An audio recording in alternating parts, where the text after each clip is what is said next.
News చూస్తున్నాం. PM Kisan ఇక డబ్బులు అయితే రేపు రైతుల ఖాతాలో పడబోతున్నాయి. 23వ విడత రైతుల ఖాతాలో జూన్ 20 అంటే రేపు శనివారం నాడు ఇక రైతన్నల ఖాతాలో ప్రతి రైతుకు అంటే ఎవరైతే లబ్ధిదారులు ఉన్నారో ఆ లబ్ధిదారులు ఉన్నటువంటి ప్రతి రైతుకు 2000 రూపాయలు వారి ఖాతాలో పడబోతున్నాయి. సో చాలామంది ఈ కేవైసీ అప్డేట్ చేసుకోలేదు. అప్డేట్ చేసుకొని వారు కూడా ఖాతాలో డబ్బులు పడేటువంటి అవకాశం ఉంటుంది. ఎందుకంటే ఈ కేవైసీ అనేది ప్రతి ఒక్క 6 నెలలకు ఒకసారి అప్డేట్ చేసుకుంటూ ఉండాలి. ఫోన్ నెంబర్ మారినా, ఆధార్ కార్డ్ నెంబర్ మారినా, లేకపోతే ఇతరితర ఏ ఒక్క మరి లబ్ధిదారులకు సంబంధించి మరి ఈ పిఎం కిసాన్కి సంబంధించి మరి పోర్టల్లో మీరు అప్డేట్ చేస్తూ ఉండాలి. కొంతమంది ఆధార్ కార్డులో కొన్ని అప్డేట్ చేస్తూ ఉంటారు. అటువంటిప్పుడు అంటే మొబైల్ నెంబర్ కావచ్చు, లేకపోతే పేరు మార్చి కావచ్చు, ఫోటో మార్పు కావచ్చు, ఇట్లా కొన్ని అప్డేట్స్ చేస్తూ ఉంటారు. ఆధార్లో కావచ్చు, లేకపోతే ఇట్లా బ్యాంకులో కొన్ని మార్పులు చేస్తుంటారు. సో అటువంటి టైంలో ఖచ్చితంగా ఈ కేవైసీ అనేటువంటిది అప్డేట్ చేసుకోవాలి. ఆ యొక్క పిఎం కిసాన్ పోర్టల్లో మనం ఎప్పటికప్పుడు అప్డేట్స్ని అయితే మనం ఫాలో అవుతూ అప్డేట్ చేసుకోవాల్సినటువంటి పరిస్థితి అయితే ఉంటుంది. సో ఈ నేపథ్యంలోనే మరి ప్రధాని మోదీ అయితే రైతులకు శుభవార్త చెప్పారని చెప్పుకోవచ్చు. కేంద్ర ప్రభుత్వం పిఎం కిసాన్ పథకం కింద ఇచ్చే నిధులు శనివారం రైతుల బ్యాంకు ఖాతాలో జమ కానున్నాయి.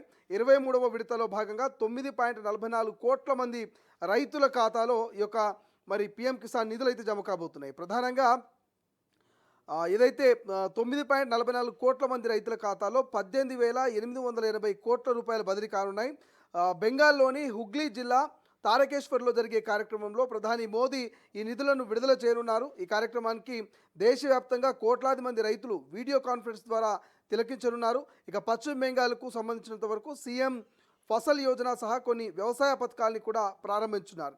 ఇక 2019లో ప్రారంభించిన పిఎం కిసాన్ పథకం కింద ఇంతవరకు 4.46 లక్షల కోట్లను రైతులకు అందజేసినట్టు కేంద్ర వ్యవసాయ శాఖ మంత్రి శివరాజ్ సింగ్ చౌహాన్ చెప్పారు. ఇక ప్రధానమంత్రి వికసిత్ భారత్ రోజ్గార్ యోజన అంటే ఏదైతే పిఎం విబిఆర్వై కింద లబ్ధిదారులకు శుక్రవారం ప్రోత్సాహక నిధులను అందజేయనున్నారు. 15 లక్షల మంది లబ్ధిదారులకు 2,400 కోట్లను బదిలీ చేస్తారు. ఇక విజ్ఞాన్ భవన్లో జరిగే కార్యక్రమంలో ప్రధాని మోదీ వీటిని అందజేస్తారని కేంద్ర మంత్రి మన్సుఖ్ మాండవీయ చెప్పారు. ఈ సందర్భంగా తొలిసారిగా ఉద్యోగాలు పొందిన యువకులు లబ్ధి పొందిన యజమానులతో ప్రధాని ముచ్చటిస్తారు. దేశవ్యాప్తంగా 200 పారిశ్రామిక వాడల్లోనూ ఇలాంటి కార్యక్రమాలు జరుగుతాయి. తెలంగాణలో హైదరాబాద్, సంగారెడ్డి, కరీంనగర్, నిజామాబాద్, హనుమకొండ వంటి 10 కేంద్రాల్లో ప్రత్యేక కార్యక్రమాలను కూడా నిర్వహించినట్టుగా తెలుస్తోంది. మరి ఏదేమైనప్పటికీ ప్రధాని మోదీ 23వ విడతలో మరి పిఎం కిసాన్ నిధులను జమ చేయడం రైతుల కళ్ళల్లో కొంత ఆనందం అయితే వ్యక్తమవుతుంది. అయితే లబ్ధిదారులు ఈ కేవైసీని పూర్తి చేయాలని చెప్తున్నారు. అప్పుడే ఈ డబ్బులు అకౌంట్లో పడతాయని కేంద్ర ప్రభుత్వం స్పష్టం చేసింది. పిఎం కిసాన్ పథకం కింద అర్హులైన రైతులకు ఏడాదికి 6,000 రూపాయల చొప్పున అంటే 3 వాయిదాల్లో వాయిదాకు 2,000 చొప్పున మరి కేంద్ర ప్రభుత్వం చెల్లిస్తున్నటువంటి సంగతి తెలిసిందే. డైరెక్ట్ బెనిఫిట్ ట్రాన్స్ఫర్ అంటే డీబీటీ విధానంలో నేరుగా రైతుల బ్యాంకు ఖాతాలకు ఈ సొమ్మును బదిలీ చేస్తున్నారు. విత్తనాలు, ఎరువుల కొనుగోలు, రోజువారీ వ్యవసాయ ఖర్చులు, వ్యవసాయ పరికరాలు, ముడిసరుకులు ఇలా రైతులకు ఏదో ఒక విధంగా ఈ పిఎం కిసాన్ డబ్బులు ఉపయోగిస్తున్నాయి. అయితే 2026 మార్చి 13న గహాతీ వేదికగా ప్రధాని నరేంద్ర మోదీ 22వ విడత డబ్బులను విడుదల చేసిన సంగతి తెలిసిందే. ఈ పిఎం కిసాన్ డబ్బులు పొందాలంటే రైతులు 3 రకాలుగా ఈ కేవైసీ చేసుకోవచ్చు. మొబైల్ ఫోన్లో ఓటీపీ ఆధారిత ఈ కేవైసీ, కామన్ సర్వీస్ సెంటర్లో బయోమెట్రిక్ ఈ కేవైసీ, మొబైల్ యాప్లో ఫేస్ రికగ్నైజేషన్ విధానంలో ఈ కేవైసీ పూర్తి చేసుకోవచ్చు. ఇక 2026 జూన్ 30 లోపు ఈ కేవైసీ పూర్తి చేసుకోవాలని కేంద్రం గడువు విధించింది. గడువులోగా ఈ కేవైసీ పూర్తి చేయని రైతులకు రాబోయే విడత పిఎం కిసాన్ డబ్బులు పడకపోవచ్చు అని కూడా చెప్తుంది. రైట్, ఒకసారి ఈ పిఎం కిసాన్కి సంబంధించి మనం డీప్గా డిస్కస్ చేసుకునే ప్రయత్నం చేద్దాం. సో ఇక్కడ చూడండి, పిఎం కిసాన్కి సంబంధించి మనం డిస్కస్ చేస్తున్నాం. రైట్, ఒకసారి దానికి సంబంధించిన డీటెయిల్స్ చూస్తే పిఎం కిసాన్కి సంబంధించి ఈ పిఎం కిసాన్ డబ్బులు ఇప్పుడు 23వ విడత జూన్ 20వ తారీఖు అంటే రేపే. సో 23వ విడత జూన్ 20వ తారీఖు శనివారం రోజు రైతుల ఖాతాలో పడబోతున్నాయి. ప్రతి 4 నెలలకు ఒకసారి 4 ×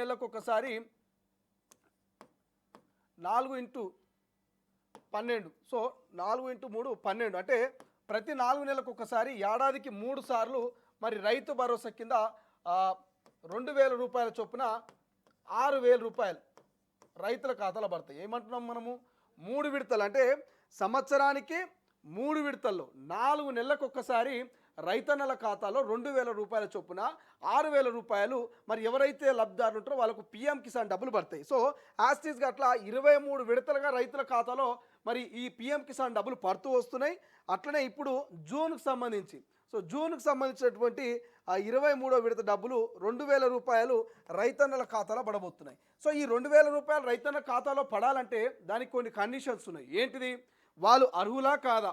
అర్హులా కాదా మీన్స్ అంటే మరి వాళ్ళు ప్రభుత్వ ఉద్యోగం ఉండి, లేకపోతే కేంద్ర ప్రభుత్వమో రాష్ట్ర ప్రభుత్వం సంబంధించినటువంటి ప్రభుత్వ ఉద్యోగాలు చేస్తూ ఉండడమో, లేకపోతే బాగా డబ్బులున్న వాళ్ళు, ఇటువంటి వాళ్లకు మరి కేంద్ర ప్రభుత్వం ఇచ్చే పిఎం కిసాన్ డబ్బులు పడవు. ఎందుకంటే ప్రభుత్వ ఉద్యోగస్తులు అనర్హులు. బాగా డబ్బులున్న వ్యక్తులు మరి ఎవరైతే బాగా డబ్బులుండి రిచెస్ట్గా లైఫ్ లీడ్ చేస్తున్నారో వాళ్ళు కూడా అనర్హులు. కేవలం మరి ఈ ఎవరైతే నిరుపేద కుటుంబాలు ఉంటాయో, బిలో పావర్టీ కింద బ్రతుకుంటారో, ఈ రేషన్ తీసుకొని వాళ్ళ జీవనాన్ని కొనసాగిస్తుంటారో ఇటువంటి రైతులు మాత్రమే మరి పిఎం కిసాన్ డబ్బులకు లబ్ధిదారులు. అంతేగాని వ్యాపారాలు చేసేటోళ్ళు, పెద్ద పెద్ద బిజినెస్లు, లేకపోతే ప్రభుత్వ ఉద్యోగాలు ఇటువంటి వాళ్ళు చేసే వాళ్ళంతా కూడా అర్హులు కాదు. ఇంకా చాలా అనర్హులకు సంబంధించి కొంత లిస్టే చేసింది. ఒకే కుటుంబంలో ఒక్కరు మాత్రమే అర్హులు అని చెప్పింది. 2019లో ఈ పిఎం కిసాన్ మొదలుపెట్టిరు. ఈ 2019లో పిఎం కిసాన్ మొదలుపెట్టినప్పుడు కుటుంబంలో ఒక్కరికి మాత్రమే పిఎం కిసాన్ డబ్బులు పడతాయి. ఫర్ ఎగ్జాంపుల్, ఒక కుటుంబంలో భార్య భర్తకి ఇద్దరికి మరి ఇద్దరి పేరు మీద వ్యవసాయ భూమి ఉన్నది. అట్లా అని చెప్పి ఇద్దరి పేరు మీద పిఎం కిసాన్ డబ్బులు పడవు. కేవలం ఇద్దరిలో ఒక్కరికి మాత్రమే ఈ పిఎం కిసాన్ డబ్బులు పడతాయి. అంటే కుటుంబంలో ఒక్కరికి మాత్రమే పిఎం కిసాన్ డబ్బులు పడతాయి. అట్లా ఇద్దరు కనుక పడితే వాళ్ళు అనర్హులుగా మరి కేంద్ర ప్రభుత్వం ప్రకటిస్తుంది. వారి నుంచి మరి రిఫండ్ చేసేటువంటి ఛాన్స్ కూడా ఉంటుంది. అంటే డబ్బులు వెనక్కి తీసుకునేటువంటి అవకాశం ఉంటుంది. సో కొత్తగా మరి ఎవరైతే కొత్త పట్టాదారు పాస్ పుస్తకం పొందిరో, ఎవరైతే సపరేట్ రేషన్ కార్డు ఉన్నారో వాళ్ళకు కూడా అప్లై చేసుకునే అవకాశం కల్పించినట్టు తెలుస్తోంది ఈసారి. ఇక ప్రధానంగా ఈకేవైసీ గురించి మనం డిస్కస్ చేస్తున్నాం. ఈకేవైసీ అనేది చాలా ఇంపార్టెంట్. ఇప్పుడు 23వ విడత రేపు శనివారము మరి ఎవరికైతే పిఎం కిసాన్ డబ్బులు పడుతున్నాయో లేదో తెలుసుకోవాలంటే మీరు pmkisan.in గవర్నమెంట్కి సంబంధించిన ఒక వెబ్సైట్ ఉంటుంది. ఆ వెబ్సైట్లోకి వెళ్ళాలి. వెబ్సైట్లో వెళ్ళి మీరు లబ్ధిదారి జాబితాలో ఉన్నారో లేదో చెక్ చేసుకోండి. ఒకవేళ లబ్ధిదారి జాబితాలో మీరు లేరు అనుకో, మరి అదే పిఎం కిసాన్ పోర్టల్ ద్వారా కానీ, లేదంటే కామన్ కొంత నెట్వర్క్ ఉంటాయి కదా, కామన్ ఇంటర్నెట్ సర్వీసెస్ ఉంటాయి కదా, అక్కడ కానీ, లేకపోతే అగ్రికల్చర్ ఆఫీసర్ దగ్గర కానీ, లేదంటే మీ దగ్గర ఉన్నటువంటి మొబైల్లో కానీ మీరు పిఎం కిసాన్ పోర్టల్లోకి వెళ్ళి అక్కడ మీరు ఏదైనా మొబైల్ నెంబర్ కానీ, మీ ఆధార్ కార్డులో ఏదైనా చేంజ్ చేస్తే కానీ, బ్యాంక్ అకౌంట్ కానీ, ఇట్లా మీ యొక్క డేటాను అప్డేట్ చేసుకోవాల్సిన అవసరం ఉంటుంది. ఈకేవైసీ ద్వారా ఓటీపీ వస్తుంది, మీకు ఆ ఓటీపీ ద్వారా అప్డేట్ చేసుకోవచ్చు. లేదంటే ఫేషియల్ రికగ్నైజేషన్ ద్వారా కూడా మీ ఈకేవైసీ అప్డేట్ చేసుకోవచ్చు. లేదంటే కామన్ నెట్ సెంటర్ దగ్గరికి వెళ్ళి మీరు థంబ్ ఇంప్రెషన్ ద్వారా కూడా మీ ఈకేవైసీని అప్డేట్ చేసుకోవచ్చు. మీ అందరికీ తెలుసు, కామన్గా మీ సేవ సెంటర్లు కానీ ఇంటర్నెట్ సెంటర్ల దగ్గరికి వెళ్ళి ఈ పిఎం కిసాన్ పోర్టల్లో ఇలా థంబ్ ఇంప్రెషన్ ఇచ్చి కూడా మీరు ఈకేవైసీ అప్డేట్ చేసుకోవచ్చు. లేదు, మొబైల్ ఉంది మీ చేతిలో, pm.in ద్వారా అందులో లాగిన్ అయ్యి మరి ఏవైతే మీరు అప్డేట్ చేయాలనుకుంటారో, మొబైల్ నెంబరో, లేకపోతే మీ ఆధార్ కార్డ్ నెంబరో, లేకపోతే మీ బ్యాంకు అకౌంట్ నెంబరో, ఇట్లా ఏదైనా అప్డేట్ చేయాలనుకుంటే దాన్ని అప్డేట్ చేసి ఓటీపీ ద్వారా కూడా మీరు ఈకేవైసీ అప్డేట్ చేసుకోవచ్చు. లేదంటే ఫేస్ రికగ్నైజేషన్ ద్వారా కూడా మీరు యొక్క ఈకేవైసీని అప్డేట్ చేసుకోవచ్చు. కానీ ఈకేవైసీ అనేది తప్పనిసరిగా అప్డేట్ చేసుకోవాలి. ఈకేవైసీ అప్డేట్ చేసుకోకపోతే లబ్ధిదారు జాబితాలో మీ పేరు ఉండదు, మీకు పిఎం కిసాన్ డబ్బులు జమ అయ్యేటువంటి అవకాశం లేదు. సో ఎవ్రీ 4 మంత్స్కి ఒకసారి మీరు ఈకేవైసీని అప్డేట్ చేసుకోవాల్సిన అవసరం ఉంటుంది. అంటే ఎవ్రీ 4 మంత్స్కి ఒకసారి తప్పనిసరి కాదు, కానీ 4 నెలలకు ఒకసారి చెక్ చేసుకుంటే మంచిది. ఎందుకంటే కొన్నిసార్లు జనరల్గా మీరు బ్యాంకులో పనిలో భాగంగా మొబైల్ నెంబర్ మార్చడమో, లేకపోతే ఆధార్ కార్డులో కొన్ని చేంజెస్, మీ పేరో, లేకపోతే ఇతర కొన్ని చేంజెస్ చేయడమో, ఇట్లా కొన్ని జరిగిపోతుంటాయి మీకు తెలియకుండానే. సో అప్పుడు కేంద్ర ప్రభుత్వం ఇచ్చే ఈ పిఎం కిసాన్కు మీ యొక్క బ్యాంక్ అకౌంట్ నెంబర్కో, లేకపోతే ఆధార్ కార్డుకో, మొబైల్ నెంబర్కో కొన్నిసార్లు మ్యాచ్ కాకపోవచ్చు. మిస్ మ్యాచ్ అయినప్పుడు మీకు పిఎం కిసాన్ డబ్బులు రావు. ఎందుకంటే బెనిఫిషరీ లిస్ట్లో మీరు జాబితాలో మీరు ఉండకపోవచ్చు. కాబట్టి సో ఈకేవైసీ అనేది తప్పనిసరి. ఈకేవైసీ చేసుకుంటేనే పిఎం కిసాన్ 23వ విడత డబ్బులు మీ అకౌంట్లో జమ చేయడానికి అవకాశం ఉంటుంది. కాబట్టి ఒక్కసారి ఎవరైతే ఈ పిఎం కిసాన్కి సంబంధించిన అర్హులు ఉన్నారో వాళ్ళందరూ కూడా లబ్ధిదారుల జాబితాలో మీ పేరు ఉందా లేదా చెక్ చేసుకోండి. ఈకేవైసీ మీరు అప్డేట్ చేసుకున్నారా లేదా 1-2 సార్లు చెక్ చేసుకోండి.